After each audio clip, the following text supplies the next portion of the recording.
Өте оңай дайындалатын, жұмсақ болып шығатын пиццаны дайындайық. Осы видеоның астына рецепті жазып кететін боламын. Бірінші ұнды салып, елегіштен өткізіп, сосын оған жылы суды құямыз. 1 шай қасық ашытқы, 1 шай қасық қант және шым-шым тұз қосамыз. Қант ерігенше араластырып аламыз. Қамырды кішкене илеп аламыз да, оған зәйтүн майын қосып илейміз. Қамырымызды илеп болдық. Енді қамырды 30-40 минутқа көтерілуге қойып қоямыз. Қамыр көтерілем дегенше пиццаға керек заттарды кесіп, дайындап қоя береміз. Мен пиццаға сосиска мен ірімшік қостым. Сіздер помидор немесе колбаса қоссаңыздар болады. Қамырымыз міне көтерілді. Енді 2 бөлікке бөліп аламыз. Бір бөлігін осылай енді жаямыз.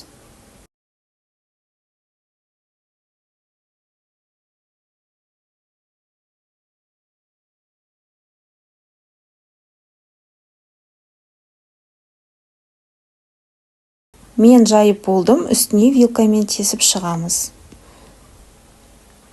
Енді қамырға кетчуп, майонез жағамыз.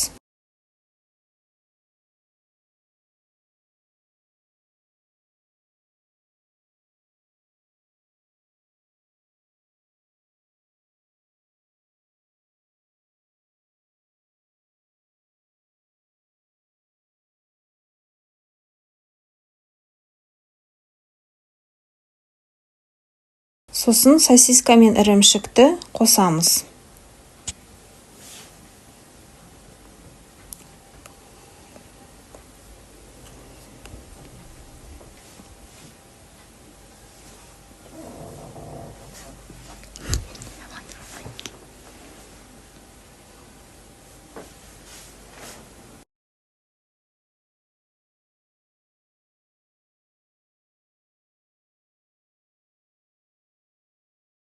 Енді 200 градус қыздырылып тұрған пеште 15 минут пісіреміз.